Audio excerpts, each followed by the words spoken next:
HTML, CSS और JavaScript, ये जो तीन लैंग्वेजेस हैं जो हमने चैप्टर नंबर 3 में डिस्कस करनी है, ये तीनों यूज होती हैं वेबसाइट डेवलपमेंट के लिए। तीनों का प्योरली पर्पस वेबसाइट डेवलपमेंट है। HTML is more linked with structure, CSS is linked with design, and JavaScript is linked with data or dynamic aspect of a website। अब वेबसाइट्स के concept में और इस सब में हमारे पास क्या क्या मेन टर्मिनोलॉजीज यूज होती हैं, क्या क्या चीजें हमारे पास आती हैं, उनको हम देख लेते हैं। First things first, we have a document. Document क्या होता है? कोई भी पीस ऑफ इंफॉर्मेशन जो आपके पास in Microsoft Word, in Notepad, anywhere आपके पास मौजूद है। अगर ये डॉक्यूमेंट आप on the World Wide Web, on the internet आप अपलोड कर देते हो, तो then it is called a web page.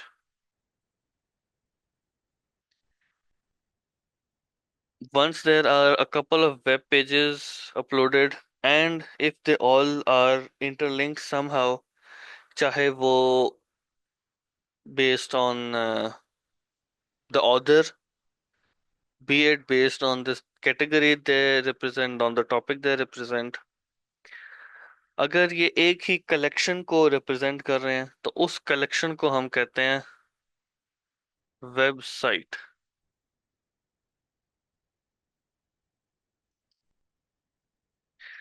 Website को एक्सेस करने के लिए जो चीज यूज की जाती है, जो पीस ऑफ इंफॉर्मेशन यूज किया जाता है, that is called a URL, universal resource locator. इसकी जनरली आपके पास फॉर्म इस तरह से होती है।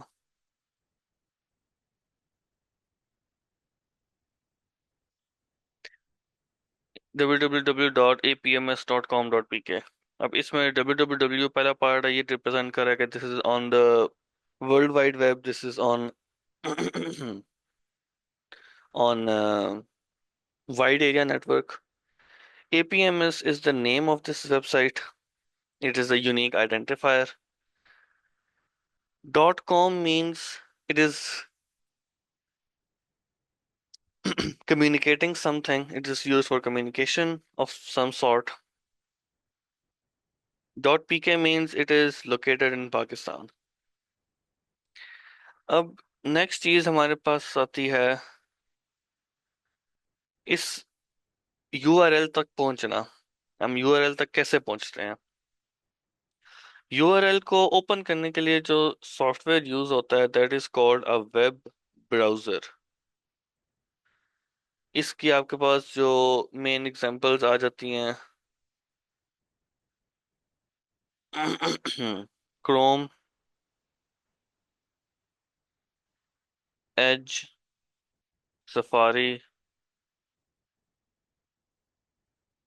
Firefox, etcetera. अब इन सब एग्जांपल्स में से आप, जरूरी तो नहीं है कि मुझे एग्जैक्ट वो लिंक पता हो जिस लिंक पे मैंने जाना है। हो सकता है मुझे सिर्फ कीवर्ड पता है कि जिस वेबसाइट को मैंने ओपन करना है वो है APMS, जस्ट मुझे इतना पता है। तो अब मैं कैसे इस लिंक तक जाऊंगा, मैं कैसे इसको ओपन करूंगा? मैं सर्च करूंगा इसको। How would I search? I will use a search engine.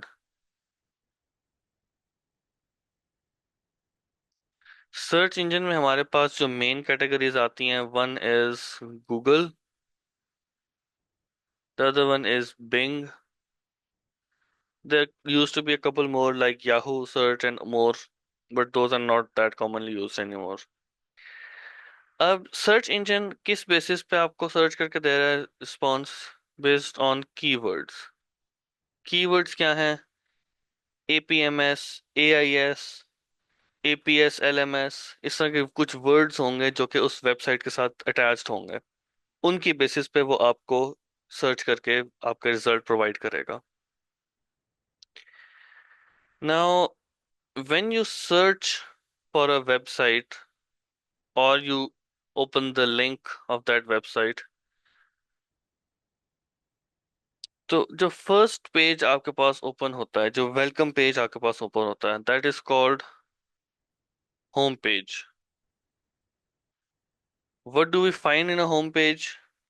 A couple of things, including your welcome information and sitemap. Sitemap क्या होता है? It is a list of all the web pages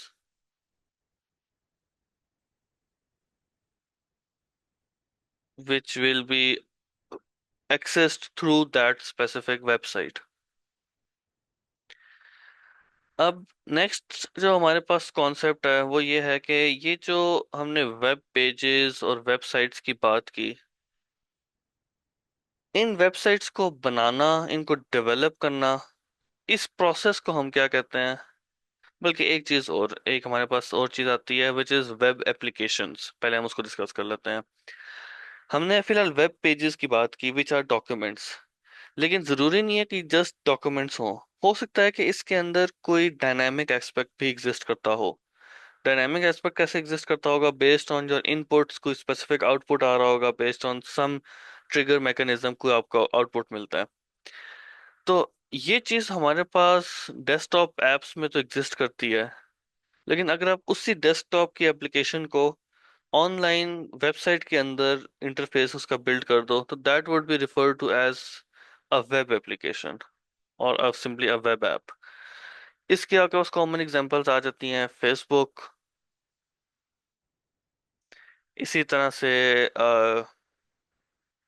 Google maps या Gmail या Google maps अगर आप Chrome पे open करते हो तो that is also web application.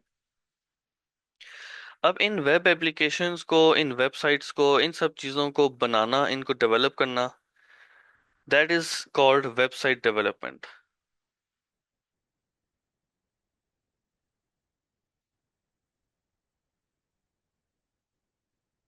अब वेबसाइट डेवलपमेंट के अंदर क्या कुछ होता है? वेबसाइट डेवलपमेंट के अंदर डिफरेंट प्रोग्रामिंग लैंग्वेजेस हैं, डिफरेंट टाइप्स की वेबसाइट्स को बिल्ड करने के लिए जो कि यूज़ होती हैं, based on their purpose, based on their implementation. हर एक के अंदर कोई ना कोई डिफरेंस आ रहा होता है. Now in website development we have four types which are divided into two categories, two types in each category. First category is based on the type of data being displayed. The other category in website development or websites is discussed as the mode or the part of the website you are developing. पहले हम देख लेते हैं कि based on data किस तरह की types exist करती हैं. First we have a static website. Static website के अंदर जो इंफॉर्मेशन ऐड कर दी गई है वो एज इट इज रहेगी. बार बार ओपन करने से, डिफरेंट टाइम्स में ओपन करने से उसमें कोई खास फर्क नहीं आएगा, specially during it is open उसमें कोई चेंज नहीं आ रहा होगा. For example Wikipedia. विकिपीडिया में जो आर्टिकल आप ऐड कर देते हो, जो इन्फॉर्मेशन ऐड कर देते हो, it remains the same unless के उसको एडिट किया जाता है. लेकिन एडिट करने के बावजूद भी वो रन टाइम पे while the website is open and in use उसमें कोई चेंज नहीं आता. Second one is dynamic. Dynamic websites में रन टाइम में चेंजेस आ रहे होते हैं, नई इंफॉर्मेशन ऐड हो रही होती है, नए रिस्पॉन्सेज जनरेट हो रहे होते हैं. इसकी जो बेस्ट एग्जांपल है वो आपके पास सोशल मीडिया में होती है विच इज फेसबुक.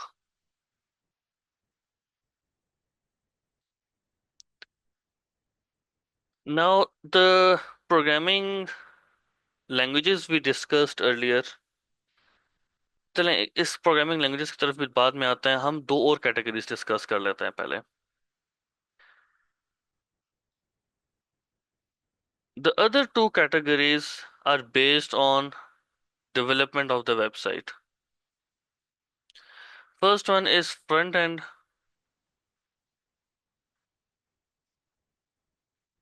इसमें एक टर्म यूज होती है GUI, ग्राफिक्स यूजर इंटरफेस. या graphical user interface. Graphical user interface क्या है? It's the part of the website that a user interacts with. When the website opens up, जो buttons, जो text boxes, जो भी चीज वहां पे डिस्प्ले हो रही है, दैट इज जीयूआई। उसको बिल्ड करना, उसको डेवलप करना, उसको डिजाइन करना, that is called front end development. उन बटन्स की बैक पे कोई लॉजिक इंप्लीमेंट हुई होगी। बटन क्लिक होगा तो वेबसाइट का कलर चेंज हो जाए या कुछ कोई भी इस तरह की चीज हो रही हो, वो सब चीजें डेवलप करना जो जीयूआई को चाहिए होगी for end result, for whatever the user wants to perform, वो होगी आपके पास बैक एंड में। इसको लॉजिक भी कहते हैं, logic development. Graphic user interface के साथ दूसरी चीज हमारे पास आती है लॉजिक डेवलपमेंट। अब इन सारी टाइप्स, चारों टाइप्स के साथ कुछ प्रोग्रामिंग लैंग्वेजेस एसोसिएटेड हैं। फॉर स्टैटिक वेबसाइट, जिसमें कोई कैलकुलेशंस नहीं हो रही, कोई मूविंग अराउंड एस्पेक्ट नहीं है, we use just HTML and CSS। HTML से हम स्ट्रक्चर बनाएंगे, CSS से हम डिजाइन बिल्ड करेंगे। डायनामिक वेबसाइट्स के अंदर HTML CSS के साथ साथ हमारे पास जावास्क्रिप्ट भी आ जाती है।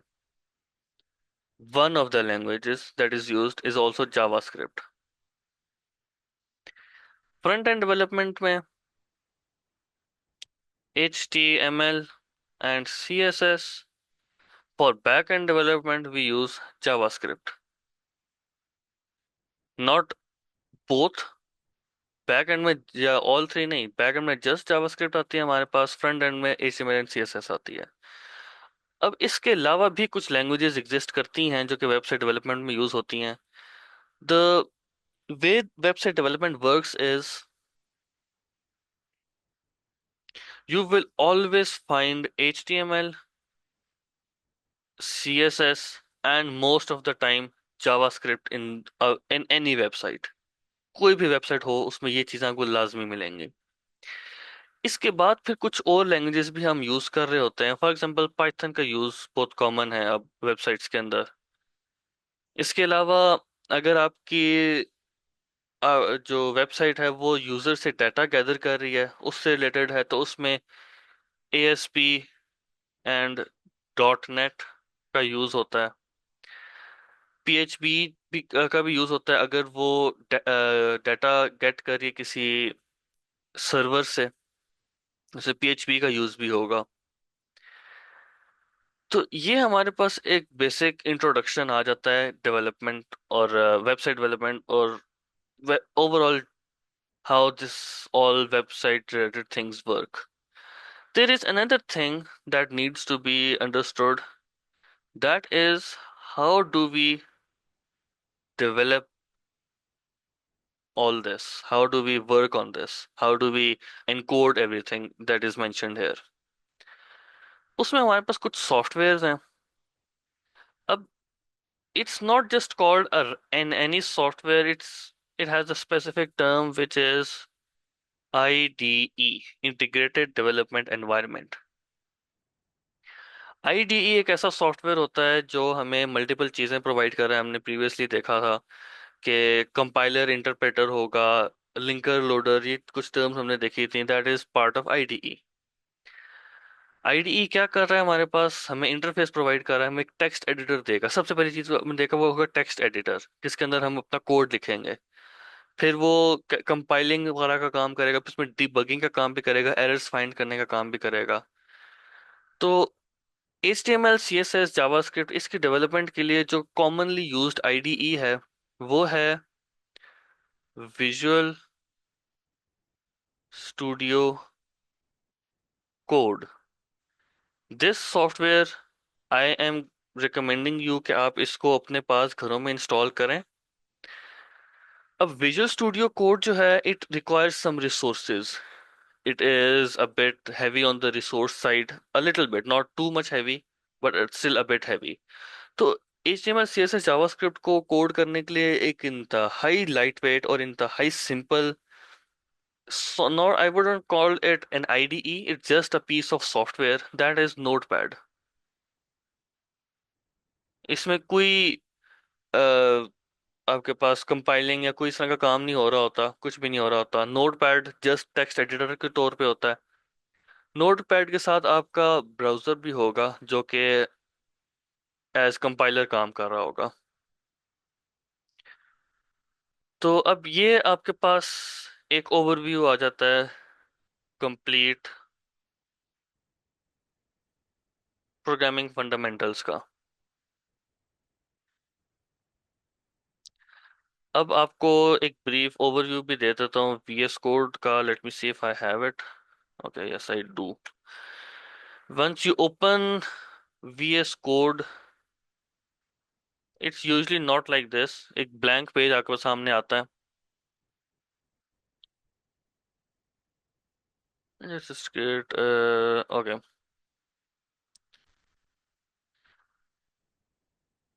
On the interface of Visual Studio, left side पे आपके पास कुछ आइकन्स बने हुए होते हैं।